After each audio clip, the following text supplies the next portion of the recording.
Así mismo. Déjame solo dejar Vos, muy bien. palabra. Te agradezco muchísimo, Mauricio. Hermanos, muchísimas buenas noches. Yo agradezco a Dios por el privilegio de estar con ustedes una vez más. En la semana pasada, en esta clase sobre misiones y evangelismo y misiones, yo les presenté la propuesta de este curso acá en el seminario. Já apresentando-lhes a literatura, o projeto de pesquisa para o projeto para a tarefa missioneira, evangelística, os informes de leitura de los livros e hoje já entraremos um tanto mais no tema, falando acerca de la misión de la iglesia. Hay que acordar que yo hice la distinción en dos etapas, las clases en dos etapas. La primera seria uma parte teórica acerca de lo que é a missão da igreja dentro das escrituras sagradas, e a segunda parte, aunque vamos a tratar do tema evangelismo ou evangelização dentro de um um cimento bíblico embasado dentro das escrituras sagradas. Charles vou passar depois também todas as ideias práticas acerca do que é, ou as estratégias missioneiras também para a tarefa evangelística. Hablar acerca da missão, para mim, que sou missioneiro, é de hecho algo que genera em meu coração, em meu coração um entusiasmo muito grande. A mim me encanta o tema missão, a mim me encanta falar sobre a missiologia, que é estudar acerca da missão da igreja e compreendendo que isto é parte da teologia da igreja. Nós, quando falamos acerca da missiologia, temos que compreender que a missiologia é parte da teologia. Não é só uma questão de, não é só uma questão de prática. Um ratito nomás, hermanos. Não é só uma questão da prática, mas saber como se hace, como fazer a prática a partir dos fundamentos, dos cimientos das escrituras sagradas. Hablar sobre missão, de hecho, também não é uma coisa tão sencilla se nós pensamos que a palavra missão não está em la Bíblia. Já has pensado nisso? A palavra missão não está em la Bíblia. Se tu empiezas a buscar de um lado, buscar del outro, a ideia, o conceito de missão, o conceito de missão sim está em la Bíblia, pero a palavra missão, nós não la encontramos desta maneira como nós compreendemos em los dias de hoje. Lo que não vai contra a ideia que nós temos acerca da missão, hasta dela porque a palavra encarnação também não está em la Bíblia e nós compreendemos o conceito de encarnação. A palavra Trinidade tampouco está em la Bíblia, todavia nós compreendemos o conceito de la Trinidade dentro das escrituras sagradas. Ou seja, quando pensamos acerca da missão da igreja, aí hoje se habla em demasia acerca da ideia da missão, e justamente porque nós não compreendemos o que significa a missão, é que há vezes que nós temos uma definição equivocada. Uma definição equivocada acerca da missão. A primeira, mais comum em los dias de hoje, é a ideia de que missão é tão solamente a tarefa evangelística da igreja em um contexto transcultural. Se é um contexto transcultural, afuera de sua cultura, é a missão da igreja. Se é dentro de tu cultura, seria evangelização. Ou seja, a tarefa que eu realizava em Brasil, para muitos, não era a missão da igreja, era evangelização. E o que hago hoje, eu, que estou afuera de Brasil, em Uruguai, eu estuve muitos anos em Paraguai, seria então uma missão. De hecho, é equivocado. Pensar então que missão é algo exclusivo para o ambiente transcultural e evangelização é algo que tu vas a realizar dentro de tu cultura ou dentro de tu país. Se nós não temos uma palavra missão em la igreja, Si muchas veces, por tema de que no estudiamos bien lo que es la misión de la iglesia, nos confundimos y pensamos que la misión de la iglesia es algo tan solamente transcultural y la evangelización es algo hecho dentro de tu país. Lo que es, de hecho, la misión de la iglesia. La propuesta de nuestra clase hoy es llegarmos a una conclusión dentro de las escrituras sagradas sobre lo que es, de hecho, la misión de la iglesia. Misiología es el estudio de la misión, es una parte de la teología. Dentro de la teología, nosotros tenemos la teología bíblica, nosotros tenemos la hermenéutica, la homilética, nosotros tenemos dentro de la teología sistemática soteriología, nosotros tenemos la teología, la soteriología, la escatología, la eclesiología, o sea, partes del estudio de la teología. Dentro de la teología, nosotros tenemos como una ciencia, como parte de la teología, la misiología. La misiología como parte de la teología es algo muy reciente, de hace pouco tempo. Hace pouco tempo, eu les digo, hace uns 100, 150 anos. Hasta 100, 120 anos, 150 anos atrás, não se hablava acerca da misiologia. El primer que empezó a pensar acerca de la misiología como una rama, como un tramo, como una parte de la teología, ha sido um ex-missioneiro alemão chamado Gustav Warnig.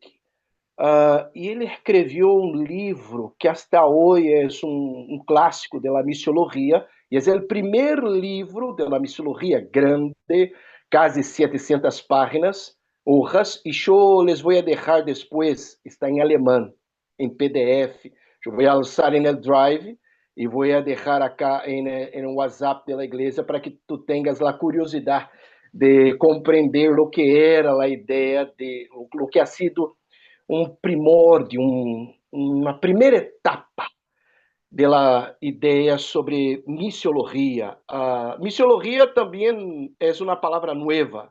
A palavra missiologia começou com jesuítas holandeses. Os jesuítas holandeses que começaram com a ideia de chamar de algo o estudo da missão, e isso começou com as missões modernas, até o siglo de número 16, 17. Nós não tínhamos uma ideia de missões modernas, como temos hoje agências missioneiras, gente que se vai para outros países. Isso começou, uma vez mais, no século XVIII, XVII, para cá, e quizás está um pouco antes, porque eu les vou mostrar que em Las Américas, mais adelante, quando tratarmos acerca de los reformadores, eu te vou mostrar que a primeira missão evangélica em Las Américas ha sido com um grupo de missioneiros enviados por Calvino.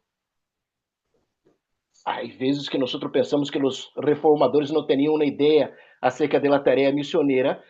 E a primeira missão evangélica, o primeiro culto evangélico em Las Américas, a primeira Santa Cena em Las Américas, ha sido com missioneiros enviados por Juan Calvino. Mais adelante, em las próximas classes, eu vou chegar neste ponto e mostrar-lhes a ustedes. Ou seja, desde entonces, as missões com os reformadores, uns 300, 400 anos depois, é que a gente começou a pensar em la missiologia como na ciência. E, como eu te dije, Gustav Warnecke, que era um ex-missioneiro e depois professor de teologia, que começou a construir a ideia de uma teoria bíblica de missões. Pensar as missões, a missão da igreja a partir das escrituras sagradas. Dicho isso, hermanos, eu les dije que não há uma palavra ou não há a palavra missão em la igreja. Então, o que há perdonad, não há uma palavra missão em la Bíblia. Não há a palavra missão em la Bíblia, todavia há o conceito de missão em la Bíblia. Vamos ver quais são as palavras bíblicas que se compreende para que compreendamos o conceito bíblico de missões. Eu vou compartilhar na tela com vocês. Estão logrando mirar, não é verdade? Ok. Vamos ver se eu logro passar bem todo. Não está saliendo bem, não. Um ratito, hermanos, nomás.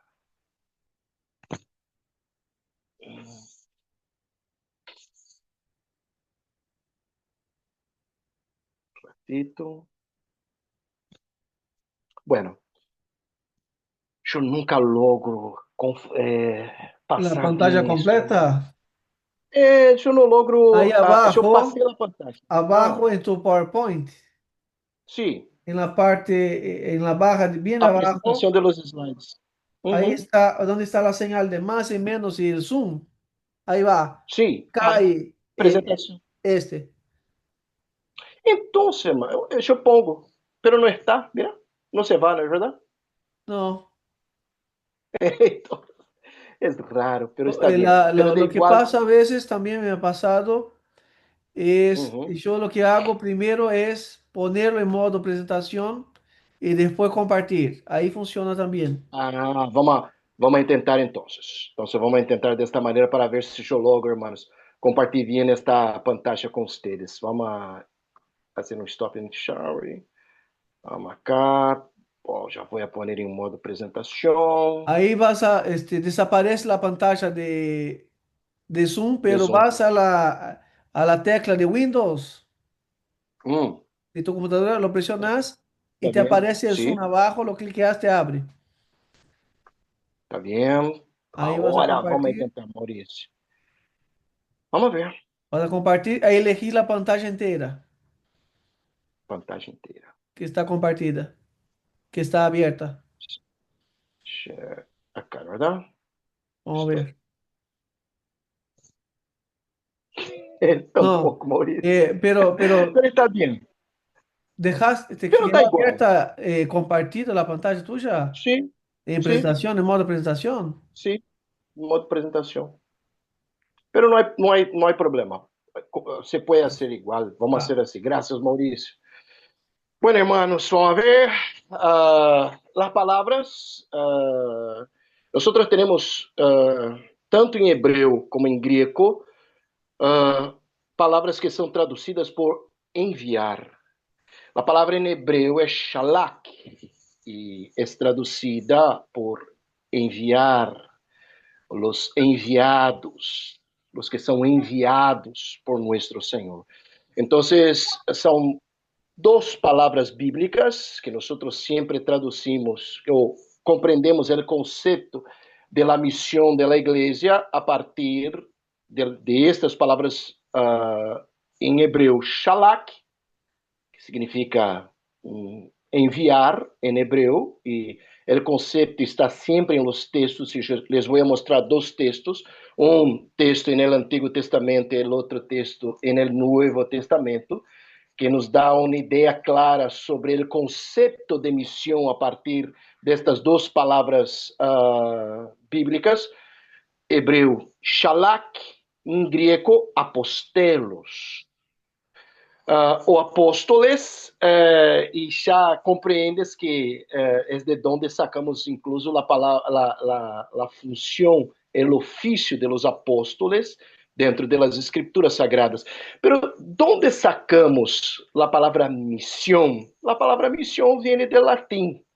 Dentro da igreja cristiana, com o catolicismo, começou-se a ideia de elegir uma palavra para conceptuar a tarefa de evangelização e elegeram uma palavra em latim, missiones, que significa igualito missiones, missiones ou enviados. Então, nós temos uma ideia clara dentro das escrituras sagradas, já um princípio para compreendermos a missão de nossa igreja, é que quando nós cumprimos a missão, lo cumprimos porque somos enviados por Deus.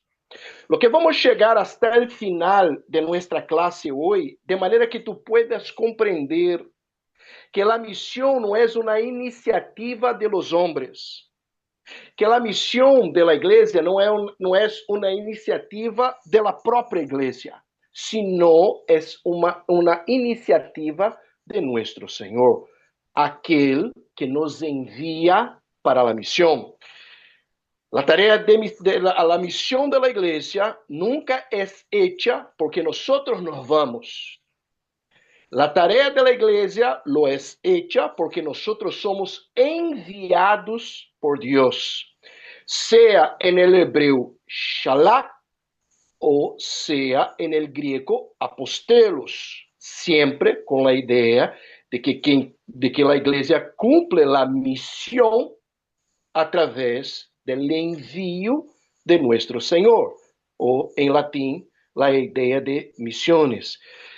Complicado, às vezes, conceituar algo dentro das escrituras quando não há uma palavra dentro da Bíblia que nos diz acerca de missão. Já empeço com os dois vocábulos. Shalach, enviado, apostelos, enviado também, para que compreendas o conceito de missão. John Bavinck, ele nos trajo uma definição muito interessante acerca de la missão da igreja. John Bavinck ha sido um missioneiro da igreja reformada holandesa em Indonésia. Su tio, Hernan Bavinck, ha sido um grande teólogo, tem uma teologia sistemática muito sólida, alguns volumes de teologia sistemática, ha sido maestro de teologia sistemática em uma universidade em Holanda, e seu sobrinho, John Bavinck, ha sido missioneiro em Indonésia e regressou depois à Holanda como maestro, ratito, hermanos, como maestro para lecionar, para ensinar acerca das missões. E ele tem uma definição bastante interessante acerca da missão da igreja. Está em seu livro, uma introdução à ciência das missões, de 1960, e é um compêndio, um livro, um tratado acerca das missões da igreja, acerca da missão da igreja. Uno, por favor, que me pueda ler a definição de John Bavinck.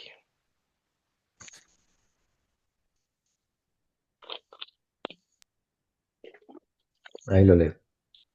Por favor, Rafael.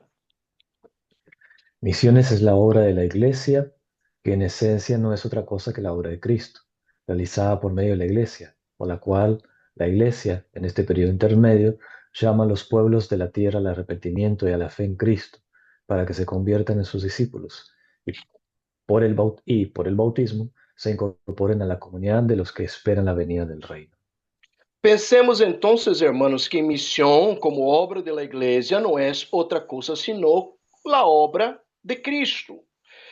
A missão é de los que han sido enviados por nuestro Senhor. Se hemos sido enviados por nuestro Senhor, a obra pertenece a Ele, pertenece a Cristo. Nós realizamos a missão de evangelizar, de anunciar as buenas nuevas de nuestro Senhor, porque esta é a obra de Cristo. E nosso Senhor nos dá a alegria, o privilégio de realizá-la através de nós.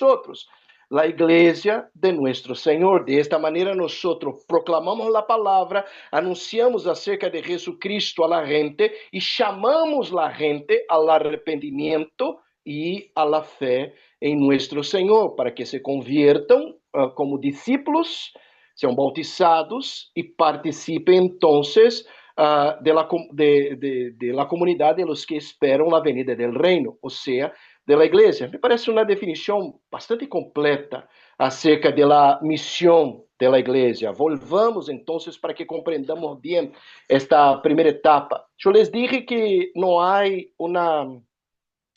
uma palavra missão na igreja. Mas se não há a palavra missão na igreja, como nós vamos conceituar o que é missão? Desde então, Muitas pessoas começaram a escrever acerca da missão da igreja, a conceptuar a ideia de missão dentro das escrituras sagradas. Hasta 120 anos atrás não havia uma missiologia ou parte da teologia que vai estudar a missão da igreja. Eu les dije que ha sido um primeiro, Gustav Warneck, um ex-missioneiro e depois teólogo alemão, que se volviu como um primeiro missiólogo, a pensar acerca da teoria da missão da igreja, e a partir deste pensamento nós temos uma ideia, aunque não encontremos a palavra missão em la igreja, há as palavras bíblicas que conceptuam a missão, shalak e apostelos. Shalak, a ideia de enviados, apostelos, a mesma ideia, enviados, traduzido para o latim, missão ou missiones, los que são enviados por nuestro Senhor. A definição que nós chegamos de John Bavinck me parece muito buena, que as missões como obra de la igreja não são outra coisa senão a obra de Cristo. É o que o Senhor hace a través de nós. E nisto, hermano, nós como igreja somos privilegiados, usados por Deus, enviados por Deus para realizar a missão de anunciar e proclamar a la gente las buenas nuevas de nuestro Senhor. La obra toda de la missão é de nuestro Senhor. E nós somos enviados por Ele. El Senhor chama a los pueblos al arrependimiento. E nós anunciamos a esta gente, a todos, toda classe de pessoas em todas as nações, acerca da fé em Cristo, para que sejam discípulos de nosso Senhor. O Senhor está buscando discípulos, adoradores, não só membros da igreja, sino discípulos, adoradores, que sejam incorporados à comunidade de los que esperam a venida del reino. En esto, hermano, missão não pode ser apenas me vou a um outro país para ajudar a la gente a cavar poços. Eu não me vou a outro país tão somente, aunque eu pueda usar a ferramenta para entrar em alguns países e ser um treinador de futebol, e essa é uma ferramenta muito usada, em especial por nós brasileiros, para entrarmos em países árabes e muçulmanos. Nós não vamos achar, é um país onde eu não posso entrar como missionário, eu vou entrar como um treinador de futebol, e empeço na tarefa de treinar a gente, futebol. Mas essa é só uma ferramenta. Eu não sou treinador de futebol, eu sou aquele que está como enviado de nosso Senhor. O propósito final, aunque eu tenha esta ferramenta de entrar aqui como treinador de futebol, não é de formar uma ONG neste país. É de predicar a palavra, anunciar as buenas nuevas de nosso Senhor, chamar a gente para o arrependimento e a fé em Cristo e inserirlos, incorporarlos à la igreja de nosso Senhor. Aí nós temos a missão de los que han sido enviados. Shalach, apostelos, enviados por nosso Senhor. Dentro das Escrituras, tenéis aí um exemplar da Bíblia acerca de vós. Eu te invito a que tu abras a Bíblia comigo e vamos ver dois exemplos. Um exemplo no Antigo Testamento, a palavra Shalach, enviado, para que compreendamos o que é a missão da igreja, e depois, no Novo Testamento, a palavra apostelos, para que compreendamos o que é enviado no contexto do Novo Testamento. Jeremias, capítulo de número 1. Profeta Jeremias, capítulo de número 1.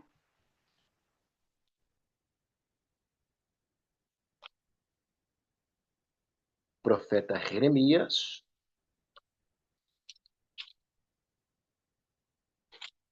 capítulo de número 1, e tenéis aí comigo. Você está com o texto bíblico, tenéis comigo o que diz a Bíblia. As palavras de Jeremias, hijo de Hilcías, de los sacerdotes que estuvieron en Anatot, en tierra de Benjamín, Palabra de Jehová que le vino en los días de Josías, hijo de Amón, rey de Judá, en el año 13º de su reino. Le vino también en días de Joacim, hijo de Josías, rey de Judá, hasta el fin del año 11º de Sedequías, hijo de Josías, rey de Judá, hasta la cautividad de Jerusalén en el mes quinto. Vino, pues, palabra de Jehová a mí, diciendo, una pausa. Me encanta a história de Jeremias como profeta de nuestro Senhor, como enviado, Shalak, enviado de nuestro Dios. Jeremias ha sido un hombre, un predicador de la palabra muy fiel. Jeremias ha sido um profeta que nadie, ou quase nadie, le escuchou. Predicando a palavra, a gente se ressentia, não lo escuchava, com um coração duro delante da prédica, da exposição do profeta Jeremias. Nadie le ha escuchado Jeremias, aunque ha sido enviado para anunciar-les a palavra de nosso Senhor. Me encanta o livro de Jeremias, me encanta a história de Jeremias. Eu passei a estudar mais este ano, em especial, o livro, a história de Jeremias. E a Bíblia nos diz, vino para ele a palavra de Jeová: antes que te formase en el vientre te conocí, e antes que nacieses te santifiqué e te di por profeta a las naciones. De hecho, hemos sido chamados por nuestro Senhor para a vida eterna, como mais adelante Pablo nos vai dizer em Efésios, inspirado por el Espírito Santo, que nós hemos sido predestinados desde antes de la fundação del mundo. Acá nós já temos um exemplo no Antigo Testamento de que antes do nascimento de Jeremias, ele já havia sido chamado por Deus para uma vida com ele, com nosso Senhor. E a palavra nos diz: antes que te formase, en el vientre te conocí, antes que naciese te santifiqué y te di por profeta a las naciones. De hecho, a palavra de Jeremias, que era a primeira para Israel, não se quedou solo para Israel. Há palavras para os egípcios, há palavras para os de Babilônia, há uma palavra para outras nações de las que estavam ao alrededor de Israel. E é um exemplo, incluso de uma missão de um enviado a uma tarefa transcultural antes de Jesus, nosso Senhor. Enviado por nosso Senhor. Dice mais, versículo de número 6, e eu dije, Senhor Jeová, he aqui não sei hablar, porque sou niño. Se dice mais, e me dijo Jeová, no digas soy niño, porque a todo lo que te envíe irás tú e dirás todo lo que te mandei. A palavra é Shalak, os que han sido enviados até ele, e ele sendo enviado a outros também. Ha sido chamado para uma missão, ha sido chamado para uma tarefa, desde antes de seu nascimento. E a Bíblia nos diz que, justo porque ha sido chamado por Deus para uma tarefa, ha sido chamado por Deus para uma missão, desde antes de seu nascimento, é que ele seria enviado por nosso Deus. ¿Para dónde? Profeta entre as nações, enviado por Deus. A obra começou em nosso Senhor. Nosso Senhor lo eligió, lo escogió para esta missão e lo enviou para esta tarefa.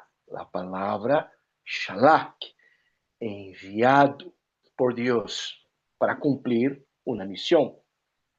Não há a palavra missão, pero há o conceito de missão dentro das Escrituras Sagradas. E há que acordar que eu te dije no princípio desta classe, que o objetivo desta classe hoje é que tu compreenda o conceito de la missão nas Escrituras Sagradas. Missão se vai muito mais allá de fundar, organizar uma ONG, o una otra cosa, lo que sea. La palabra, nosotros somos enviados para cumplir una tarea, predicar, proclamar la palabra de nuestro Señor.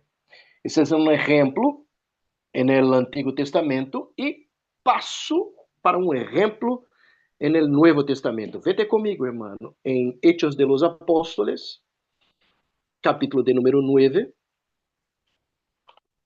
Hechos de los Apóstoles, capítulo de número 9.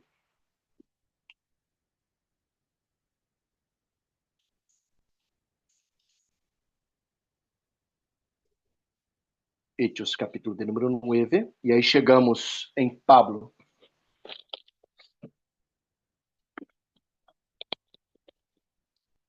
Hechos de los Apóstoles, capítulo de número 9.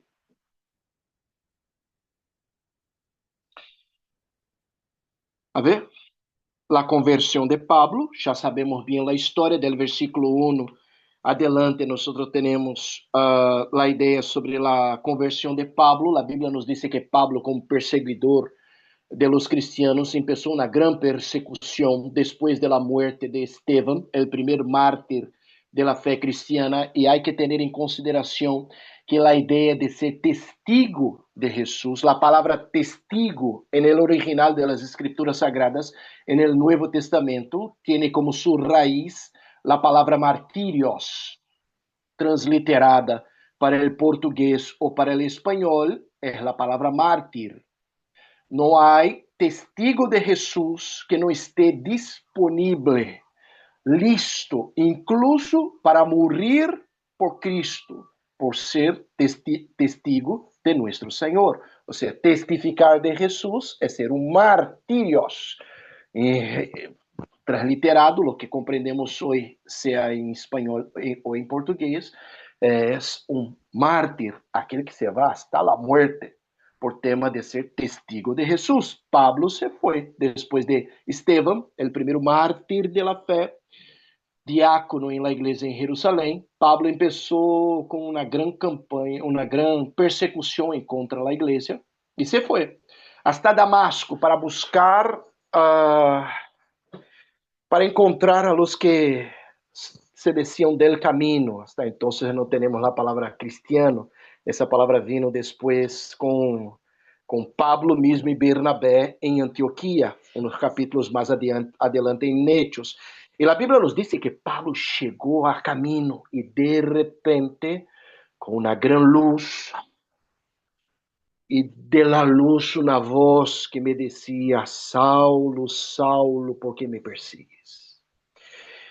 E Pablo, compreendendo que a voz, a luz e quem lhe falava era superior a ele dijo: Senhor, quem sois vós a quem persigo?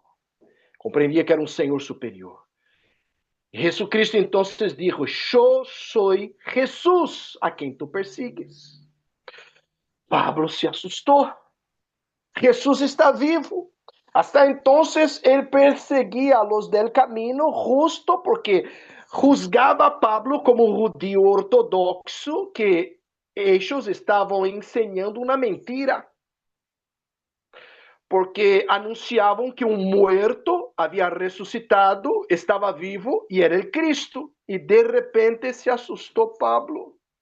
Jesus estava vivo, ressuscitou. E é increíble que para os apóstoles, e há que acordar que a palavra apóstoles viene de apostelos, enviados, que os apóstoles todos tinham um anelo através de la acción del Espíritu Santo, de proclamar la palabra con ganas y una convicción, con una certidumbre en su corazón, porque sabían que Jesucristo estaba vivo, que resucitó de entre los muertos. E aí vas a ver que Pablo se quedou ciego, já saber a história comigo, estuvo, versículo de número 9, 3 dias sem ver, e não comeu, e nem bebeu, e de repente se diz acá na Bíblia, que el Señor le envió a Ananías, versículo de número 10. Había entonces en Damasco un discípulo llamado Ananías, a quien el Señor dijo en visión: Ananías, y él respondió: Ananías respondió, hermano, como todos los siervos de Dios del Antiguo Testamento y del Nuevo Testamento responden, le contestan a nuestro Señor. Heme aquí.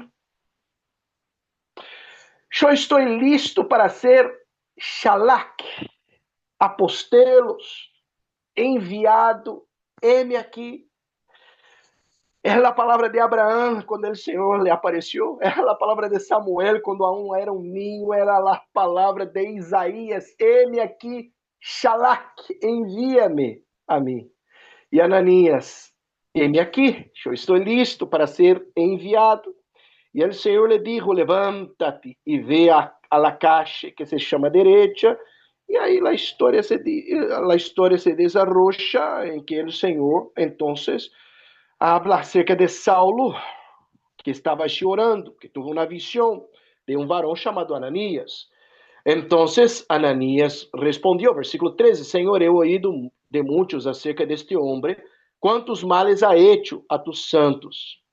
E aún aqui tem a autoridade dos principais sacerdotes para prender a todos os que invocam tu nome. Pero mira o versículo de número 15, para que tu compreendas o conceito de apostelos, enviado. El Senhor lhe dijo, ve, porque instrumento escorrido me existe, para llevar mi nombre en presencia de los gentiles y de reyes y de los hijos de Israel, porque yo le mostraré cuánto le es necesario padecer por mi nombre. En esto, hermano, el chamado para una misión de Jeremías e de Pablo era igualito. El Senhor se le apareció a Jeremías y le dijo, tú te vas, la gente no te va a oír, no te va a hacer caso la gente, te van a perseguir, te van a hacer daño, pero igual tú te vas. Después, para Pablo, la misma cosa. Este es un instrumento escogido y él va a comprender lo que es padecer por mi nombre. Pablo já sabia desde o princípio que seria enviado, testigo de Jesus, apóstolo de nuestro Senhor, e que sofreria por tema de la missão. Agora imagínate vos. Imagínate vos que nós todos hemos sido chamados para sermos enviados por Deus. Toda a igreja, sem exceção, deve cumprir sua missão como enviados de Deus. Essa é a ideia clara de la missão. Pensando, então, que a missão principia, empieza en Él, nuestro Senhor. Eu quero ouvir a ustedes, hermanos. Que me dizem ustedes? Eu les dije que não havia uma palavra missão em la Bíblia, pero les expliqué que aunque não acha a palavra missão em la Bíblia, há o conceito missão. E este conceito empieza com as duas palavras, shalak e apostelos, que significa enviado por Deus. Somos enviados por nosso Senhor para cumprir esta missão, a missão dada por nuestro Senhor, a missão que pertence a Ele, nuestro Senhor. Que les pareció hasta acá, hermanos? ¿A quantas anda? ¿A quantas está hoje? Como estamos hoje, como Igreja de Cristo? Cumplimos, de hecho, com a missão para a qual hemos sido enviados? Que les parece? Quem é o primeiro que quiera comentar?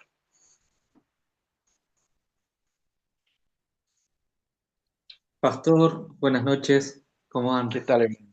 Todo bien. Mientras usted hacía toda la introducción y el desarrollo de la clase, acá conversábamos con mi esposa y pensábamos que tanto los apóstoles en la iglesia primitiva como luego lo que comentaba de Calvino enviando gente al Brasil, un continente recién descubierto, que siempre la iglesia estuvo hasta el límite de las posibilidades humanas para esparcir el evangelio. Y qué tirón de orejas es para uno eso.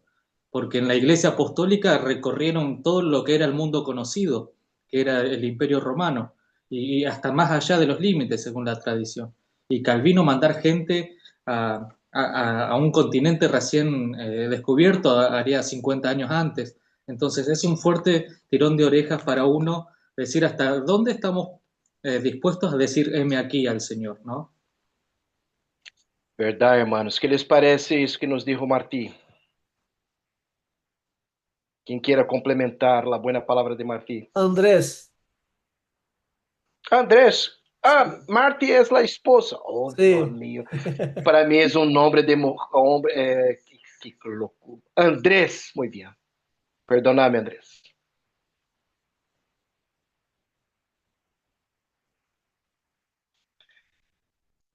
O que lhes parece, hermanos?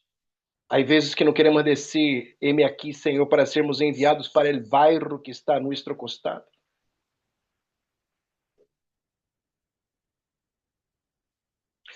Quando nós pensamos acerca da missão da igreja, o que se pode pensar é, de hecho, quando eu entre no tema, como nos dijo Andrés, sobre este movimento, não se pode parar. Quando eu chegue, espero poder chegar bem até o final, eu tenho hasta las 20:30, um pouquinho antes, em la Missio Dei, e tu vas a compreender que este conceito de Missio Dei dentro das escrituras sagradas é um conceito de uma igreja em movimento, de uma missão que não para, que está em movimento. E a ideia da missão da igreja é uma ideia de multiplicação.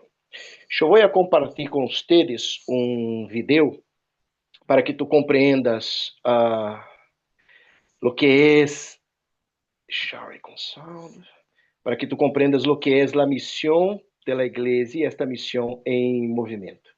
Vamos ver, hermanos, se eu logro compartilhar bem. Espero que haja sonido. La reproducción forma parte de la vida. Desde temprano aprendemos a multiplicar. En familia vemos los efectos de la multiplicación. En los negocios, con dedicación y trabajo, también es posible multiplicar. Multiplicar es transformar lo más en mucho más. Jesús, cuando estuvo aquí, multiplicó panes y peces, pero más que eso, multiplicó discípulos. Al principio fueron 12, a estos se le sumaron 70, 120, 500, 3000 y más, muchos más. La orden es la misma hoy.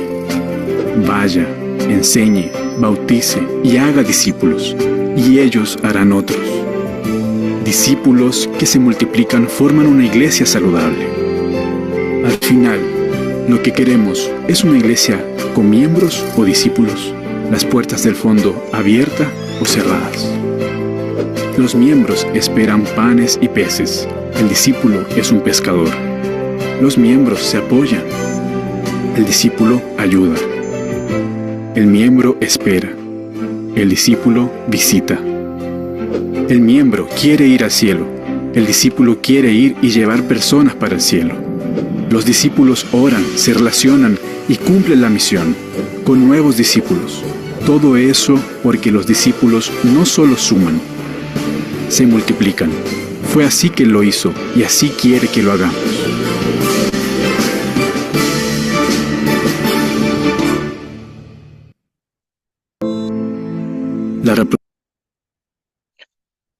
A ideia, hermanos, de cumprir a missão da igreja, anunciando como enviados de nosso Senhor as buenas nuevas de Cristo, é uma ideia de multiplicação.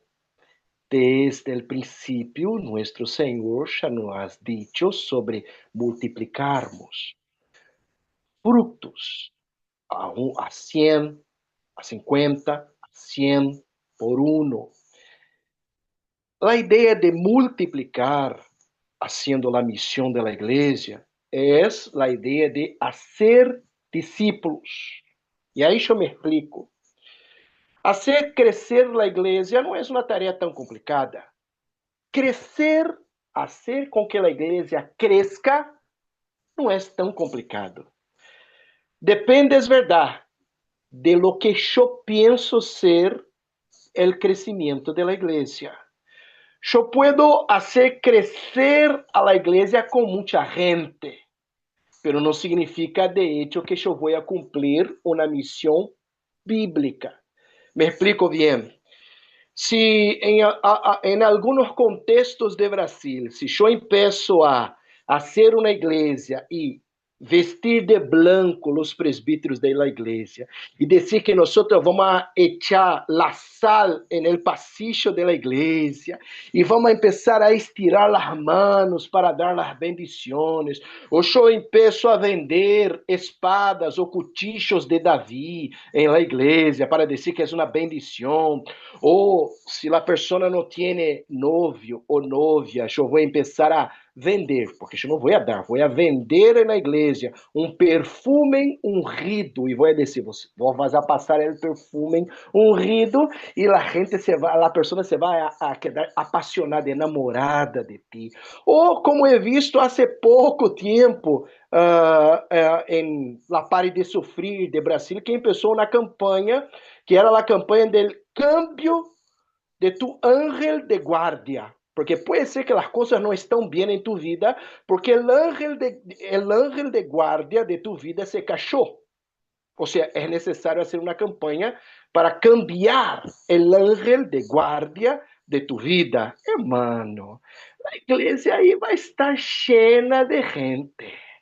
Se eu empiezo a poner uma parede negra, e em um contexto como o de Uruguai, igualito. Porque ano passado começou na igreja de la parede negra, acá, de la parede preta, negra, acá em Montevideo. E já comecei a mirar por redes sociais que a igreja já está cheia de gente.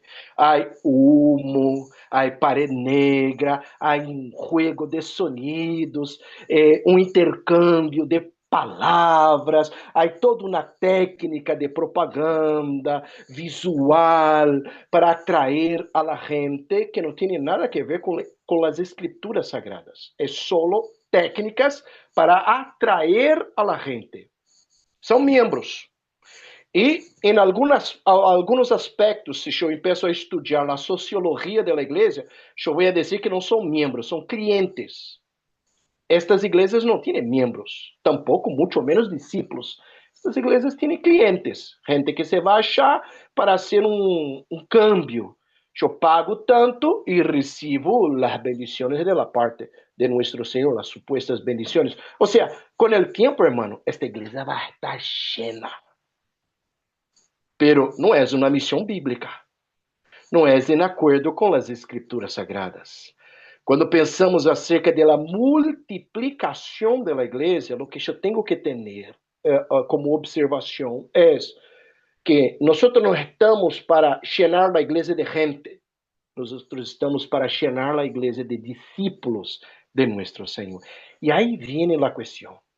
Se a ideia é multiplicar a igreja, se a igreja é a missão da igreja é um movimento de multiplicação mientras predicamos a palavra, temos que hacerlo em acordo com os fundamentos bíblicos e compreender quais são os fundamentos da missão. A mim me gusta compreender o origen de nossa missão a partir de um trinômio. É um trinômio teológico, nuestro, reformado, que é uma cosmovisão nossa como cristianos reformados acerca do que é a igreja, e a partir de aí nós temos, compreendendo o que é a criação, a caída e a redenção, os fundamentos mais basilares da missão da igreja. Vou compartilhar outra pantalla, vou compartilhar a pantalla outra vez com vocês. A segunda pantalla. Esse é Abraham Kuyper. Abraham Kuyper, que começou com uma visão mais sistematizada acerca deste trinômio, criação, caída. perdóname, hermanos, con este trinomio, creación, caída y redención, para que comprendamos como deve ser o fundamento de nossa missão como enviados e a palavra que proclamamos. Abraham Kuyper hizo parte de um movimento chamado neocalvinismo em Holanda. Deste movimento temos Doiver, Kuyper, Herman Bavinck, e empezaram esse movimento se começou no final do ciclo del siglo XIX e entrou até o siglo XX. Abraham Kuyper tinha a ideia de que a partir desta cosmovisión, a criação, a caída e a redenção, a igreja iba a emprender sua missão como enviados de Deus, proclamando a palavra de nosso Senhor, de maneira que pudiera impactar, influir em la sociedade como um todo. Abraham Kuyper ha sido incluso primeiro-ministro em Holanda. Empezaram um partido político, ha sido primeiro-ministro em Holanda.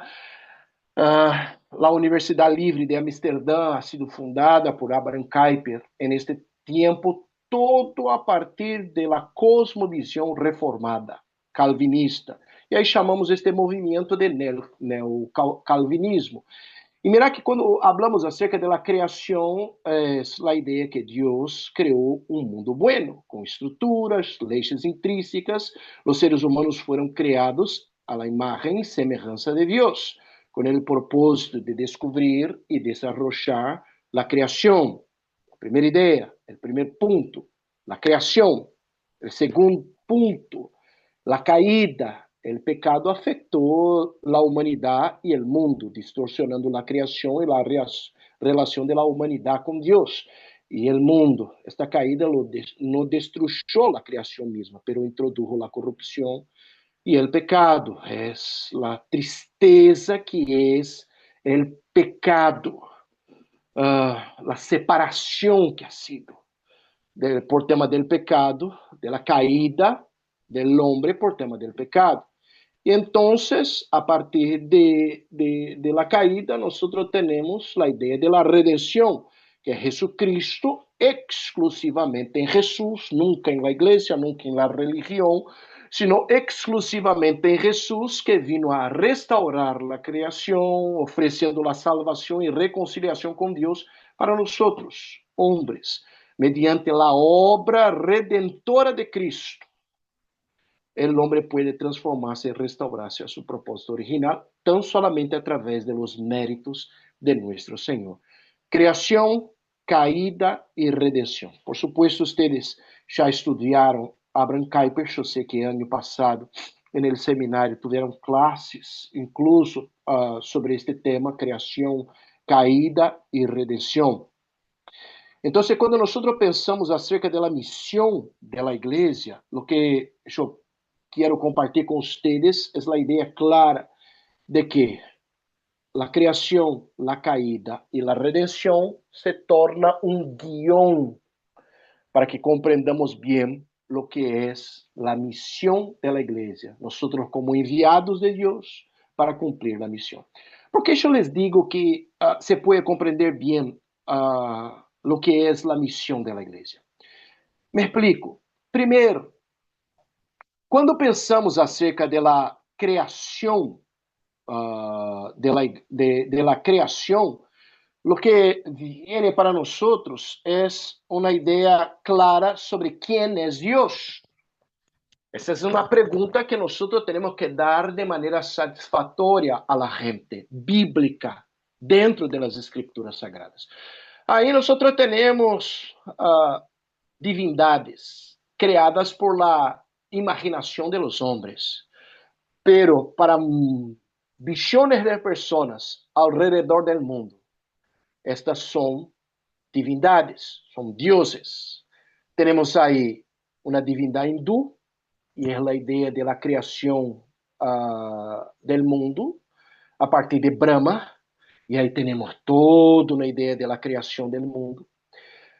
Ao lado, nós temos uma outra imagem, que é de Gaia, e essa é da mitologia greco-romana, a ideia de que Gaia, ou a palavra tierra, ha sido responsável por la criação de la tierra e de outros dioses e se foi. E já não está mais em contato com sua criação. A partir desde aí, nós temos toda uma cosmovisão do contexto onde Pablo predicava a palavra de nosso Senhor. A gente creia que havia Gaia, que criou a tierra a outros deuses, e estes outros deuses que se dividiram em outros deuses, e que de repente surgiu o homem a partir desta divisão.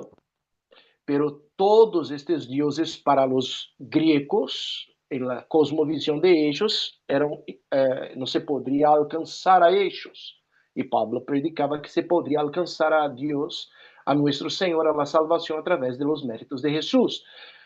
Este com cara de perro era uma divindade de los egípcios. Aí tenéis acá, mais abaixo, que é Tupã, dentro de la cosmovisão de los indígenas tupi-guaranis em las Américas, é a ideia de la criação, del creador. E eu que he sido pastor em Paraguai, é interessante porque em la tradução da Bíblia em Guarani, nós não usávamos a palavra Tupã, para que a gente não se quedasse confundida com esta divindade, Tupã, sino a palavra era Nhandejara, que é nosso Senhor, a reunião de duas palavras em guaranis. Temos Buda também. Aunque os budistas não creem na ideia de Deus personal, Buda é ser adorado por bilhões de pessoas alrededor do mundo. Se nós compreendemos bem, através do relato bíblico da criação, sobre quem é Deus, vamos a cumprir melhor a missão da igreja para um tempo, e les chamo a atenção. Compreender o que é a criação é compreender bem quem é o Criador. Uma vez eu escutei uma pessoa em Brasil que dizia, le perguntaram a uma atriz brasileira, já ancianita, e le fizeram a pergunta: quem é Deus para vós? E ela disse: Deus é uma criatura maravilhosa. Parece uma linda definição, mas Deus não é criatura. Deus é criador de todas as coisas. Se você te vas à maçonaria, a maçonaria vai dizer que Deus é o arquiteto do universo. Parece uma definição buena de Deus, mas não, é incompleta. Se eu digo que Deus é tão solamente o arquiteto do universo, é conceito em que Deus está lejano, é teísmo. Deus está lejano, ele arquitetou, criou algo, pero está apartado de sua criação. Esta casa acá, houve arquiteto neste departamento, pero o arquiteto não pode entrar acá dentro de minha casa para dar ordens acá. É arquiteto, criou, pero não pode entrar e mandar acá. A definição de Deus como arquiteto do universo é muito incompleta. Acá em Uruguai, e pode ser que se passe a mesma coisa em Argentina, a gente tem uma ideia, habla muito sobre o universo. Acá em Uruguai eu escuto muito a expressão. O universo está comandando todas as coisas. Como se o universo fosse um ente religioso. Se eu não tenho uma boa ideia sobre o que é a criação, eu não posso ter uma boa ideia sobre o que é o Criador. Ou seja, eu devo ter uma ideia clara sobre quem é o Criador, para que eu pueda anunciar-lhe a la gente quem é o Criador, quem é Deus. Ou seja, compreender a primeira parte do trinômio de Kuiper. Criação é compreender quem é o Criador. E compreendendo quem é o Criador, eu posso melhor cumprir a missão dada por el Criador. Comparto uma vez mais a pantalla com vocês. A segunda ideia é a de la caída del hombre. E esta é a pergunta que se contesta. Quem é o homem? Para muchos, y hoy, el hombre es un ser en los días de hoy autónomo. Nosotros en nuestra sociedad pensamos en libertad, en autonomía, en que cada uno va a tomar sus propias decisiones. Y mira cómo Satanás en los días de hoy, dentro de nuestra cultura, contesta incluso la creación de Dios. La creación de Dios es perfecta. Todavía para el mundo hoy, la cuestión, y mira que Dios ha creado hombre y mujer, dos sexos. El género, dentro de las escrituras, es determinado por el sexo biológico. Es así dentro de las escrituras sagradas. Todavía en nuestra cultura, en los días de hoy, la idea es que género no es una cuestión biológica. Género es una construcción social. Puede ser que yo no me identifique en género con el sexo biológico de lo cual yo pertenezco, con lo cual yo nací. Entonces yo puedo ser una mujer, yo puedo ser un hombre, aunque sea biológicamente un hombre. Ay, ya hay las más locas definiciones sobre género fluido o lo que sea más de locura o tontería. En esto, hermano, nosotros tenemos una contestación, una afrenta al Creador. Cuando ya no se comprende bien quién es el hombre y la caída del hombre y el estado del hombre hoy por tema del pecado, ya no se comprende bien quién es Dios y quién es el Creador. Entonces, si yo soy aquel que va a cumplir la misión y yo como misionero y misiólogo debo comprender lo que es la creación, lo que es la segunda parte de este trinomio de Kuyper, la caída del hombre, porque comprendendo la caída del hombre y todo lo que significa el pecado en la humanidad, yo puedo comprender mejor lo que es la cultura donde estamos y la sociedad donde vivimos. Y la tercera parte es la redención. Y a partir de esta tercera parte sobre la redención, yo puedo contestar bien la palabra, la pregunta, ¿quién es Jesús? Hoy, si tú le preguntas a la gente quién es Jesús, la gente va a decir, cada uno va a dar una contestación, muchas de ellas contradictorias. Y no es distinto, porque Jesucristo le preguntó a sus discípulos lo que dice la gente acerca del Hijo de Dios. Y ellos dijeron, cada uno va a decir una cosa, Señor. Uno va a decir que tú eres Jeremías, Elías, o quizá uno de los profetas. ¿Y ustedes, lo que dicen? Les preguntó Jesús. Y Pedro tomó la delantera y dijo, tú eres el Cristo, el Hijo del Dios vivo. O sea, la respuesta de Pedro viene cargada de una verdad absoluta. Tú eres el Hijo del Dios vivo. Y el Señor después le dijo a Pedro, muy bien, ha sido el Espíritu Santo que te reveló.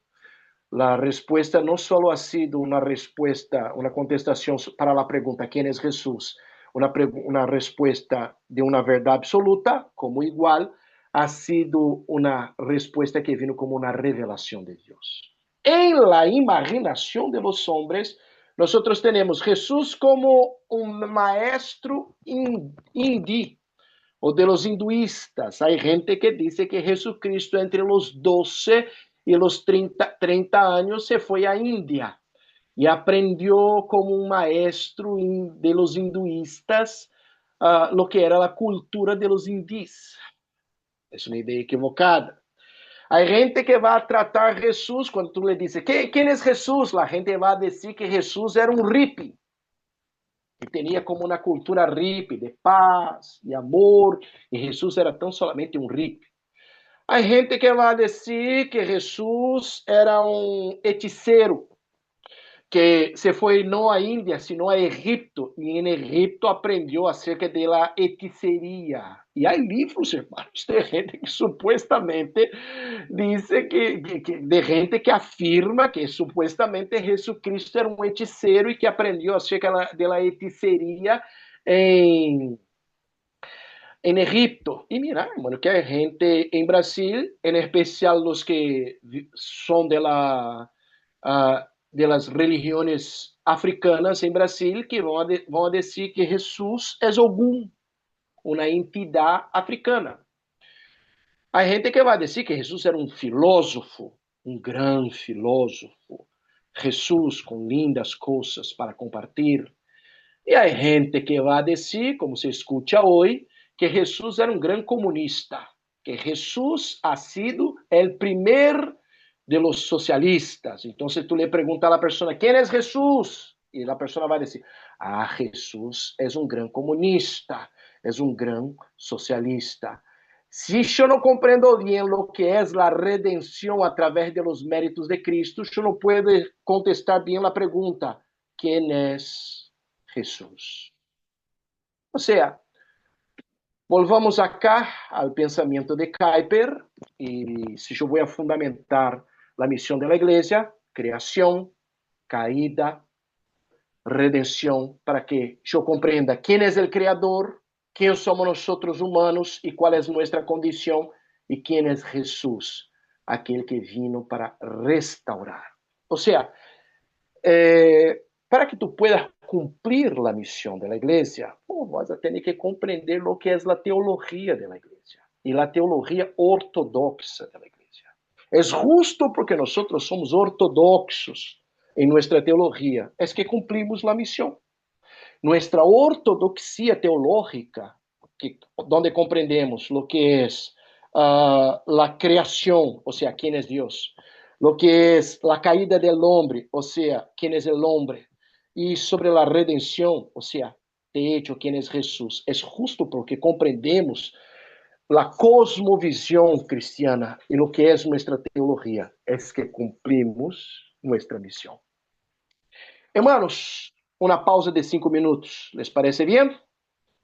Yo voy a dar 5 minutos de pausa, 5, rápida. Eu regresso a la 20:15 e finalizo antes da próxima classe que vocês vão atender. Vou finalizar 5 minutos antes. Uma água, rápido e já regresso, irmão.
los ya que están conmigo. Y en la continuación, yo camino para el final entonces, para la conclusión del tema. En la conclusión del tema, yo empecé mostrándoles que no hay una palabra misión en la iglesia, sino la idea de que somos enviados. Yo les pasé las dos palabras, shalak en hebreo, apostelos en griego, o misiones, misiones en latín, para que compreendamos o conceito de que hemos sido enviados e que desde o princípio eu les estou dizendo que somos enviados porque a tarefa, a missão, a obra é de nosso Senhor. Para que compreendamos os fundamentos de nossa missão, eu passei com vocês por el trinomio dado por Kuyper sobre la creación, la caída y la redención, justo para que no pensemos en una multiplicación a través de nuestra misión de miembros, sino discípulos de nuestro Señor. Para la conclusión, yo paso para un último tema dentro de esta conceptuación acerca de la misión de la misión de la iglesia, que é sobre a Missio Dei. Em todo o que eu les estou mostrando é que a missão é de nosso Senhor, pertence a nosso Senhor. O autor, o que envia, o que vai a fazer a obra toda, é tão solamente nosso Deus. A ideia da Missio Dei, em tempos de agora, começou a ser mais ou menos uns 100 anos, congresso mundial de missões em Edimburgo, em Escócia, e assim eles começaram a resgatar a ideia de Missio Dei, que era uma ideia que vino com Agustín de Hipona. Me encanta a teologia de Agustín, os textos de Agustín, a história de Agustín, e vós, como reformados, já compreendeis bem a influência que há de Agustín de Hipona em nossa teologia, como reformados. Em sua obra Trinidad, e é uma obra espetacular, onde Agustín está falando acerca, ensinando à igreja acerca do conceito da Trinidad bíblica. A palavra Trinidad não é uma palavra bíblica, todavia o conceito estava muito claro. Claro, e nas escrituras sagradas, todavia havia um embate, um pleito muito grande em los tempos de Agustín acerca de la Trinidad, ou sobre quem é Deus, quem seria o Padre, o Hijo e o Espírito Santo. Então, quando começa a descrever acerca da Trinidad, Agustín trajo o conceito de Missio Dei, o Padre que envia o Hijo, o Padre que a través do Hijo envia o Espírito Santo, e a Trinidad, o Deus Trino que envia a igreja ao mundo. Então, desde o princípio, a ideia da missão é uma ideia de que é nosso Deus quem nos envia. Pensando que temos um Padre que ha enviado a seu Hijo. A ver na Bíblia, Juan, capítulo de número 3, versículo de número 7. Eu le pido a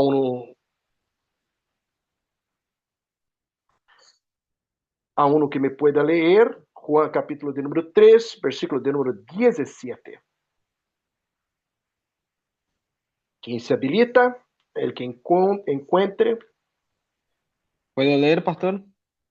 Por favor, hermano. Buenas noches, sí. Buenas noches. Buenas noches, Mario. San Juan 3:17, ¿no? Así mismo, hermano, por favor. Porque no envió Dios a su Hijo al mundo para condenar al mundo, sino para que el mundo sea salvo por él. Nuestro Padre Celestial envió a su Hijo, Jesús, palabras bíblicas, al mundo para darnos la redención. Esse é um dos exemplos bíblicos. Em Juan mesmo, há muitos outros exemplos bíblicos em que Jesucristo disse que ha sido enviado ao mundo por el Padre. Vamos para Juan, capítulo de número 14, e vamos a compreender que o Padre, através do Hijo, envia o Espírito Santo. São Juan, capítulo de número 14, versículo de número 16. São Juan 14, versículo de número 16. Outro que se habilite é o versículo 16 e saltemos depois para o versículo 26. Pode ser aí mesmo, Mário. Já estás com a Bíblia. Dale. Y yo rogaré al Padre y os dará otro consolador, para que esté con vosotros para siempre. Uma pausa, Mário. O Senhor já lhes preparava ao coração de seus discípulos e lhe explicava a seus discípulos que chegaria o tempo de la consumação, em que Jesucristo estaria, que Jesucristo iba a ser entregue por nós em la cruz, morreria em favor de nós em la cruz e ressuscitaria, seria glorificado. A Bíblia nos diz que Jesucristo já lhe prepara o coração de seus discípulos e disse, eles não estariam solos, que o Padre, através de ele, o Hijo, enviaria um consolador. A ver, versículo de número 26. Mas el Consolador, el Espíritu Santo, a quien el Padre enviará en mi nombre, Él os enseñará todas las cosas y os recordará todo lo que yo os he dicho. Assim mesmo, o Padre que ha enviado al Hijo, o Padre através del Hijo que ha enviado o Espírito Santo e este Deus Trino que ha enviado a Igreja para cumprir sua missão. Juan, capítulo de número 20. Juan, capítulo de número 20, versículo de número 19 hasta el 23. Hay que aprovechar, Mário. Já estás aí com a Bíblia. Dale, dale. Del 19 al 23, ¿verdad? Por favor. Cuando llegó la noche de aquel mismo día, el primero de la semana, estando las puertas cerradas en el lugar donde los discípulos estaban reunidos por miedo de los judíos, vino Jesús y puesto en medio les dijo, paz a vosotros. Y cuando les hubo dicho esto, les mostró las manos y el costado, y los discípulos se regocijaron viendo al Señor. Entonces Jesús les dijo otra vez, paz a vosotros. Como me envió el Padre, así también yo os envío. Y habiendo dicho esto, sopló y les dijo, recibid el Espíritu Santo. A quienes remitiréis los pecados, les son remitidos, y a quienes se los retuviereis, les son retenidos. É o texto bíblico que nos diz que este Deus Trino, entonces, nos envia a nosotros para cumprimos a missão da igreja. Agustín, e como eu les dije, me encanta a vida de Agustín de Hipona, bispo de Hipona, é teólogo africano del norte de África, e sempre pensamos em Agustín como europeu. Agustín é teólogo africano do norte de África, que se foi estudar em Cartago, depois como bispo em Hipona, a vida anterior, sua madre Mônica, que era cristiana, seu padre que se convertiu em las últimas, en el lecho de muerte, ele que viveu sua vida de balde, sem preocupar-se com as coisas de Deus, hasta o momento que ha sido chamado de maneira irresistível, e se volvió por la gracia de nuestro Señor, un gran teólogo. Y en su obra Trinidad nos describe la misión de la iglesia a partir de la misión Dei. El Padre enviando el Hijo, el Padre a través del Hijo enviando el Espíritu Santo, y para que la gente comprendiera y confirmara que hay una Trinidad bíblica, una Trinidad santa, el Dios Trino que envía su iglesia. Aí temos a missão da igreja. A proposta da classe era mostrar-lhes desde o princípio que, aunque não haja uma palavra bíblica missão, há um conceito bíblico misión en la iglesia. Empecé describiendo este concepto a partir de las dos palabras bíblicas